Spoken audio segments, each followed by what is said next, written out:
kukwazisa imese vagari vezimbabwe paCoolen TV panapa.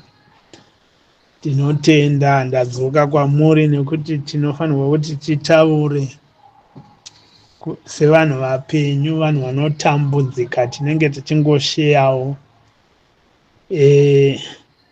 Ini semazuva ose ndinonzi Tsvine Mheni. Ndiri kuuyawo ndine kapostmortem kangu kadiki kandakaitawo karesearch kangu maererano the Geza movement, the M31 movement. Ndakapindawo mukati mevanhu. Ini ndiri mumwe munhu aikurudzirawo chose ende aifarirawo zvakauya navageza, zvaitaurwa kunyange naComrade Nyoka Yemabhunu. Taikurudzirawo vanhu kuti tirwe chinhu ichi zvechokwadi, asi zvakakundikana. Ndikazonobvunzawo vanhu kuti ko chii chakonzeresa, ndo zvandiri kuda kutaurawo zvandakanzwa zvakabva muvanhu zvandiri kutaura pano. Chekutanga vanhu vanoti the M31 movement was a successful because pakadaidzirwa nemaleaders vakati munhu wese usaende kubasa. Nyangwe uchitengesa musika toziva kuti muri kutsvakira vana kudya, chimbosiyanai nezvemusika. Zvese izvozvo takaona zvichiitwa kureva kuti bhizinesi renyika musi iwoyo rakava at stand still. Hapana chakashandiwa, hapana chakaita sei, kureva kuti zvakave very successful in terms of business.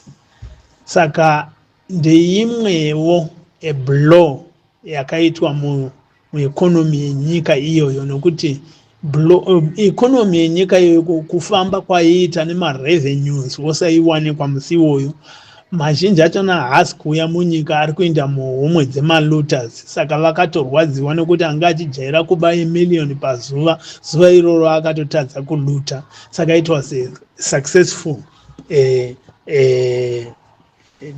movement iyoyi musi wa31. Although maorganizers edu nemaleaders edu akanga akati ko munhu wese let's flood the streets, uyai tizare mumaofisi, mumastreets. Chokwadi ndo zvanga zvakanyanya kutarisirwa, uye the aim ndekuti tichida kubvisa the murderer, the looter, the dictator musi uyo dai takazara tese. Ndo yanga iri chinangwa chedu, but people they decided to stay away. Havana kuzoda kuuya mustreet nokuti nekuda kwezvikonzero zviri kutevera izvi zvokuti kupinda kwedu mustreet chokwadi yanga iri aim netarisiro yanga yakatarisirwa nevatungamiri vedu kana kuti nevazhinji vane rudo kuti tipinde tiratidze tifambe tinosvika kana kuState House kwake. Ipapapa vanhu vari kubvuma kuti apa takafeira chokwadi. Chakakonzeresa kuti tifeile ipapa pekupinda mustreet ndechekuti 1, maleaders edu akadaidzira this thing ari in hiding, haana kubuda pachena. Asi haizi nyaya yekuti tinovablema nekuti zvanga zviri pachena kuti vakabuda vaisungwa, nokuti tiri kutonzwa kuti vamwe vachona vanga vatotsvakirwa vakomana vekuti vanouraya. umwe wachona ari kupomerwa mhosva yekuti wakaita zvakati vese vari kudaidzira nekunyanya kutaura vatove nemhosva dzavari kudaidzirwa kunzi kana mangobata mangovaona sungai. Saka vaigona kuti vabude pachena. Iyoyi vanhu vese vanotozvinzwisisa kuti hazvaikwanisika, asi ndechimwe chechinhu chakakonzeresa, nekuti kana vaibuda pachena vaimboonekwa nyangwe panguva yemacampaigns ava vaita, dai vaionekwa zvaipa vanhu confidence yakanyanya kuti tiri kuenda zveshuwa. Saka vanongotaura vari in hiding. Ndo nyaya yekuti vakaitwa disabled to organize an effective movement yachona kuti ive nesimba due to a threat nema-intimidations yekuti tokusungai.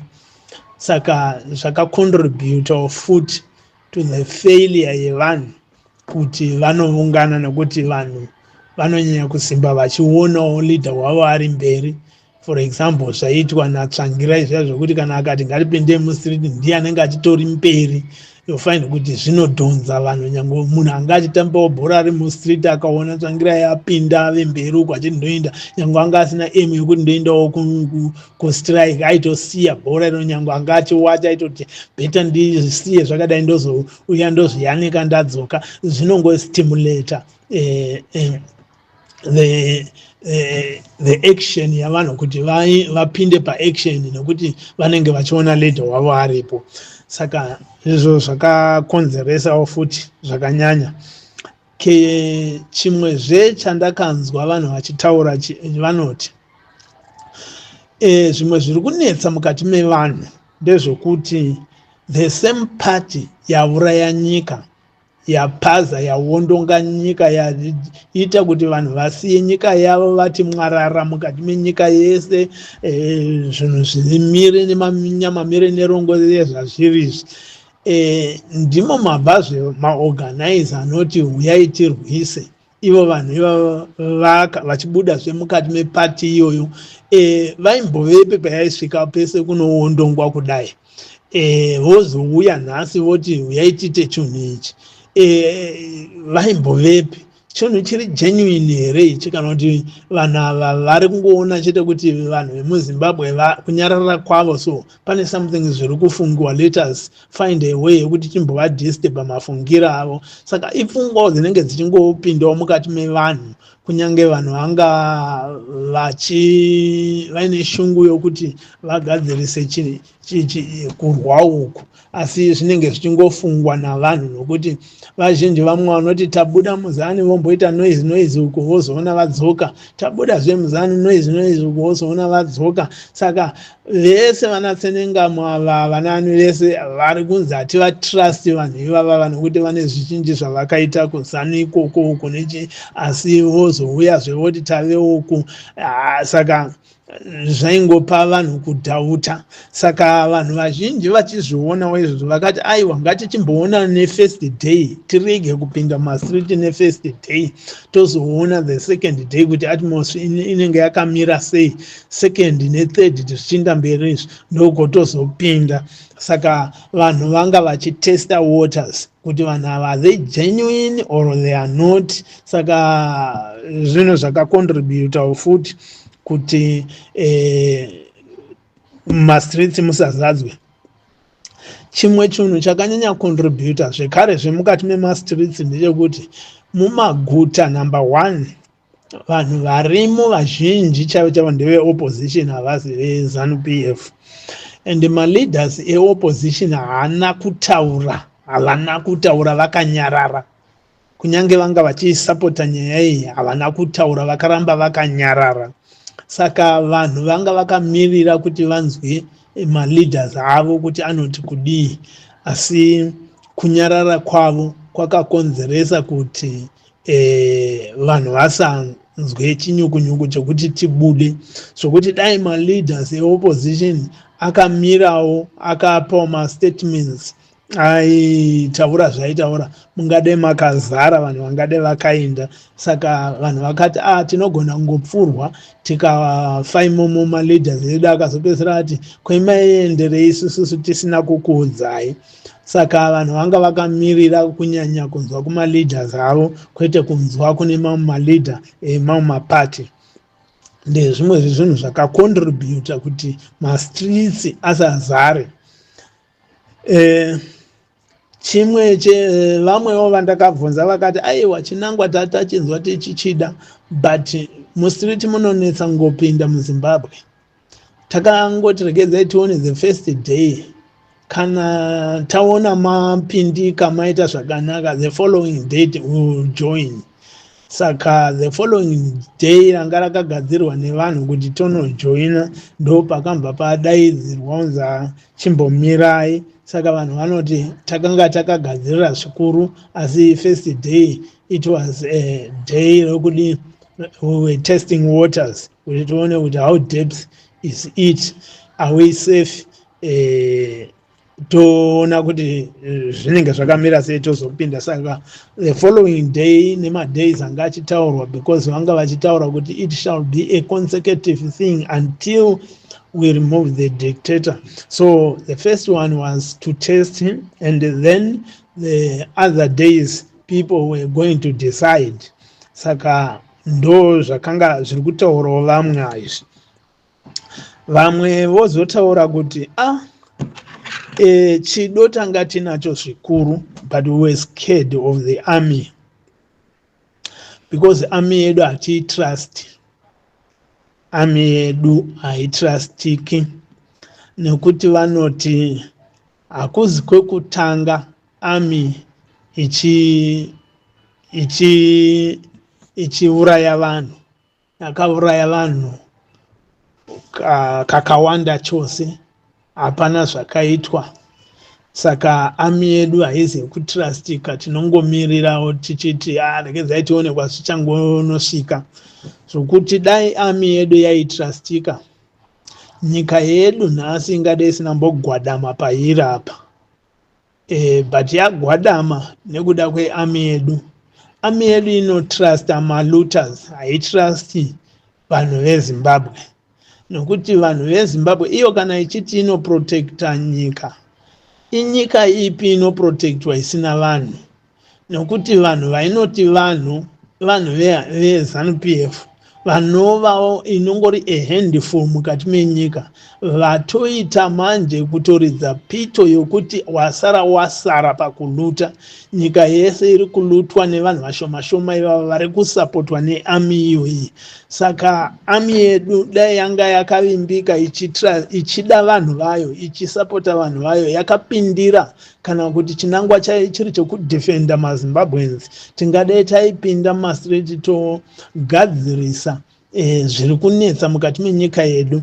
Saka army yedu hatiitrusti, ndiyo yatakatya. Then voenda zvemberi vachiti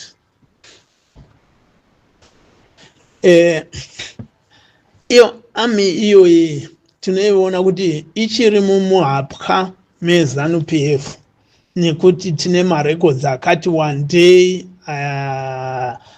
yakaita. Takaiona ichishandiswa pakunotora Morgan House kubva kuruzhinji rwemaZimbabweans ichipiwa Douglas Monzora. Zvese zvakaitwa nearmy yakanga yatumwa izvozvo neZANU-PF. Saka yanga isingaitiri zvido zvevanhu, yaita zvido zveZANU-PF, zvokufadza ZANU-PF. Yakapfura vanhu masikati machena muHarare, kwete kamwe chete asi kakatoti kuti zvese izvozvi ichiitira chete kuti vanhu veZANU-PF varambe vari panzvimbo vachiluta, kuluta kwese kwavari kuita ikoku. Yotaura zvekuti mukuru wavo wemasoja anova ndiye akazoitwa Minister of Sports yezvino akataura pamberi pevanhu ruzhinji rwese nyika yose the nation kuti ZANU-PF ichatonga kusvika madhonga amera nyanga. Saka vanga vasingavimbi nokuti iyi vari kuiti is a battle of ZANU-PF. Saka kana isusu veopposition tikazopinda tiri vemumaguta ende ZANU-PF inotoziva kuti vanhu vanenge vazara mumastreets havazi vekumusha ndevemumaguta. Iyo mukuru weami wachona ari kutotaura kuti ZANU-PF inoramba ichitonga, anotongovaudzazve sezvaakamboita kuti urayai nekuti haatovaoni sevanhu, vanenge varingotiona sema-enemies. Saka hataikwanisa kuuya nekuti hatini trust ami yedu inotrasta malutas. Saka kana iyo ichiri nyaya ichi iri yeZANU-PF, definitely isusu veopposition kuti tipinde imomo tinourawa. Saka voenda zvemberi vachiti chinotishamisawo pakati peami iyoyi, ami yedu inotaura kuti muna 2017 yakatifadza chose ikabvisa Mugabe, and tikava ne-very wonderful moment neami yedu for the first time muZimbabwe. Zvokuti hatichagoni kuwana zvemwe mukana wakaita saiwayo kuti vanhu neami vanzwanane. Asi statement yakaburitswa panguva iyo yakanziko, tabvisa Mugabe nokuti tiri kuda kuprotecta the constitution. Constitution yedu inotitendera semaZimbabweans kuti kana paine zvinhu zvisiri kufambiswa zvakanaka nevatungamiri vedu, tinotenderwa kupinda mumastreets to show our displeasure. Asi ami yakatitorera marights iwayo ichiti iri kuprotecta constitution. Constitution is just a paper rine zvinhu zvatakanyora isusu maZimbabwe tichiti this is the way how we want to be governed. Asi ami yedu inosiya zvese zvakanyorwa imomo yekuti tiri kuprotecta the constitution. The constitution yachona riri bepa, vanhu vopinda physically on the street kuti vagadzirise zvinhu zviri kunetsa zvinova zvakanyorwa muconstitution iyoyo. Ami yopinda youraya vanhu ivava ichitaura kuti we are protecting the constitution. Constitution yainayo ndeipi isina vanhu? Constitution iri kushandiswa neami ndeipi isina? Nokuti isusu vanhu vachona tese takanyora this constitution, asi the constitution yatakanyora tichitaura kuti this is how we want to be governed muno muZimbabwe. The army is going against us. So isusu hatichanzwisisi kuti takutenderwa chinyi, ende vanhu vachona vamwe vanga vari so bitter still kuti sure tochingotarisa here makomo edu, mafuro edu, minda yedu, nyika yedu ichingocherwa ichitoborwa nemhuri imwe chete, ami irimo ichichengetedza nokusapota malutas akadai. Isusu kuti tiende hatisisina vanoti protector.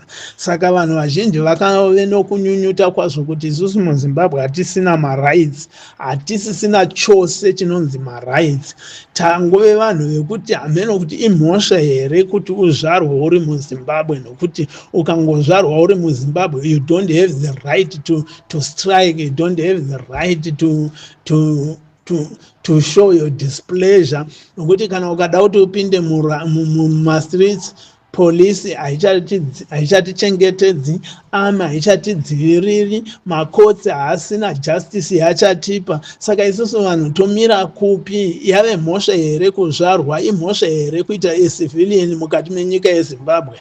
Saka chinhu ichochi chiri kutinetsa zvikuru isusu sevagari vemuZimbabwe, because mararamiro ataakuita hatisisina any arm of the government iri kuvanhu inoprotecta vanhu, hatisisina zvachose. Tinongori vanhu vangorarama ngoti kurarama kwedu angove Mwari. Kana masoja achona paakapinda pachinzvimbo hameno kuti vakaenda vachiti vanoda kuprotecta vanhu here kana kuti vanoda kuprotecta malutas. Izvi ndo zvatisingazivi, asi munhu wese nemugaro wese vari muZimbabwe anoziva kuti soja riri kuprotecta eluta, mupurisa ari kuprotecta eluta, makotsi ari kuprotecta eluta. Saka isusu kana chinangwa chadaidzirwa nana Vageza ichi chakanaka zvikuru, asi honaika izvi mahindrance atiri kusangana nawo isusu sevagari vemuzimbabwe ndiwo ayaya. Saka inyaya yekuti vanhu vakatouya vachiti dai maendawo kunana Vageza kuti Vageza tiri kunzwa kureva kwenyu, asi kureva kwenyu tinokusapota, but tine dambudziko rekuti our relationship between the civilians or citizens dzemunyika yeZimbabwe nearmy yedu, the relationship is very sour. So can you please negotiate Vageza nemauto eZimbabwe kuti tenderai vanhu vapinde mumastreets, asi hameno kuti vanobvuma kana kuti havabvumi, nokuti ndo zvinhu zvanyanya kutityisa kuti tisauye to your call.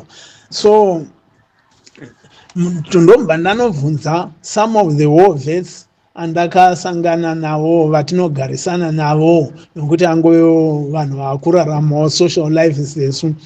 Ma-war vets anouya achitaura kuti mwanangu, zvauri kutaura izvi dei watonyarara hako, nekuti situation yatiri haina kana haitombosunungure, ende tiri kutodemba kuti dai zvainzi udiki hwaidzoserwa ndingadai ndakatodzosera ndakati handichadi kuenda kuhondo kwacho, nekuti kana family iyo yakuguta vana vayo, vazukuru, vakuwasha vai, isusu takaenda kuhondo tichikwangwara saizvozvi, zvinhu zvisingatifadzi.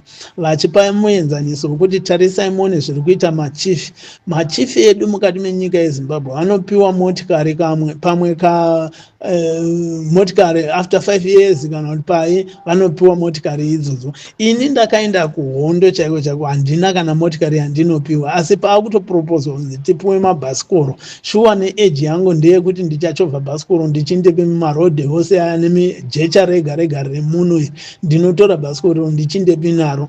Chief anopiwa motikari, chief opiwa fuel allowance, apiwa mafuel allowance, chief anopiwa monthly allowance anotambirawo ikoko, plus kukaita mhosva chief anobhadharisa vanhu, anongogara achingori nemari, munhu ari kutogara life yakanaka kudarika isusu emahovhesi akaenda kuhondo. Izvezvizvi muhovhesi ndinopiwa $30 pamwedzi, asi $30 iyoyi haitombotengi fuel inofamba nemota yachief. Saka which means chief achipiwa motikari auzopiwa zvemari iri more than $30 yefuel yake, saka ndiye ari kutorarama good life kudarika isusu. And vamwe vacho namachiefs, kune vamwe vacho vasina kana kutombobvera varwa hondo kana kucontributa kuti hondo iwinwe. Vamwe vacho vanga vachitori kusaidi rekuvachena, nokuti vamwe vaitonzi vaipiwa zvimadevices zvokuti kana macomrades akanga asvika ikoko, iwo machief otofonera varungu kuti hey kunokwada achiinfoma varungu ouya vachikanganisa vanhu, but the same munhu iye aita zvinhu izvozvo nhasi ndiye agare katatata isusu tichitambura. Saka vakaburitsa zvinhu zvakawanda stereki macomrades, ma-ex-combatants. Ndomva ndavabvunzai nekuti alright, kana zvichikurwadzai sei musina kuya mustreet? Vanonditaurira kuti isusu vanhu vakaenda kuhondo, macomrades, hatingopindi tongoita zvinhu zviri disorderly, tiri vanhu vari organized, tiri vanhu vemutemo, tiri vanhu vari vanotevedzera ma-instructions. We work nema-instructions, we don't just work randomly. Saka tanga tine mutungamiri wekuti mutungamiri wedu ari kutiudza kuti tichafamba takadai, tichisvika pakati, tichiita zvakati, masignal tichipiwa kuti tidai. Izvozvo zvese tingadai takazviita, but hatina kana munhu akauya akatiorganize akatiudza kuti tinofanirwa kufamba takadai. Saka zvinhu zvakangotinetsawo tichingoona kuti regedzai tione kuti zvakamira sei, which means takakundikana kupinda imomo. Saka tapazve dictator another chance, asi this is a very dangerous situation yekuti ratonzwa kuti vanhu vari kuripandukira, muchatoona uipi hwacho huchitomultiplya. Saka zvinhu zvatakanzwa kubva mukati mema-war vets. Then In conclusion, pane zvatakangonzwa weizvozvizvi, way forward yedu yatiri kuda kubuda nayo ndeyekuti takukumbirawo kuna vatungamiri vedu vana Comrade Geza kuti Comrade Geza, your call is a genuine one and we need to win it. Zviri kureva kuti hondo yedu iyi hatingaitauri kuti takafoira nokuti ichiri muprocess tiri kuenda nayo, inongori pahold. Saka hatingakwanisi kuti titaure kuti takafoira kubva musi wa31 wachona. We are still on the way and so we are still ready to stand with you. But for the meantime, yes, tinokumbira kuti mumbotaurawo nearmy yedu kuti army nyika iyi ndeyeZimbabwe here, ndeyemaZimbabwenzi here, kana kuti muri kutendera kuti ive yemafamilies evanhu vanotonga. Nekuti kunyange Mugabe anga achitonga, vana vake havana kumbosvika pakuluta nyika sezviri kuitwa nevana vaMunangagwa. Mai Mugabe ndo vakasvika pakumbotaura taura, vakada kumbobata kumasoja uko nokushauta vanhu nokuita sei, asi havana kumbozosvika level iri kuitwa nemhuri yekwaMunangagwa iyi yamuchiri kuramba muchiprotecta. And ameno nekuti ndimi makaiisa mhuri iyoyi, haina kungozviisa, haina kuiswa navanhu, haina kuzviisa, ndimi ami makaisa mhuri iyoyi. Saka tosvika kupi ichiita zvinhu zvese izvi? Imimi muri kuti kudiwe moshinga here kuuraya vanhu veZimbabwe muchiti mhuri iyoyi igute? Tatichikumbirawo imi Comrade Geza kuti army kana ine public office yavo, public relations office yearmy, ngaimbotaurawo nevagari veZimbabwe, vanhu veZimbabwe, macitizen veZimbabwe kuti chinangwa chayo ndechei? What is the purpose yearmy? Is it Zimbabwe National Army or ZANU-PF National Army? Because zvese zvainongoita ndezveZANU-PF, haisina zvinhu zvairi kuita zvemaZimbabweans. Kudhara ichangouya kuma80s taiona ichiita zvinhu zvakanaka, vachiuya kana kuma-Gyros Dirifeti vachiita matrainings, vanhu vachimhanya vachiti toda unoona army yedu ichitraina mbwa nembudzi nezvimwe zvinhu, vachifarirana navanhu vachiita zvinhu zvakanaka, tichiona kuti hey, this is the best army yevanhu. But from there hatisina chatichamboona kuti chiri kuitwa nearmy yedu chairi kuitirawo vanhu, kana kuti chainoratidza kuti iri friendly kuvanhu. Instead iri kutouya ichityisa, ichiuraya, ichiita zvainoita. Saka vanhu hatisina hope nearmy yedu, nokuti dai tanga tine hope yokuti we are protected munyika medu, zvinhu zvedu taikwanisa kuti tiite zvinodiwa neconstitution yedu. Zvino constitution yedu inongonzi constitution isingatevedzerwi zvese zviri mairi. Majudges haachatongi zviri fair, zvine justice zvinorehwa muconstitution. Mapurisa haachamiri zviri fair. Mauto edu haasisina kumira navanhu. Hatisisina kana any one arm of the government inomira navanhu. Vanhu vaita scattered kupinda munyika dzose kutiza kudai. Kutizei, vamwe ndevanotiza ZANU, vamwe ndevanotiza army, vamwe ndevanotiza mapurisa, vamwe ndevanotiza judiciary. Saka torarama chirudzii munyika yedu vaGeza?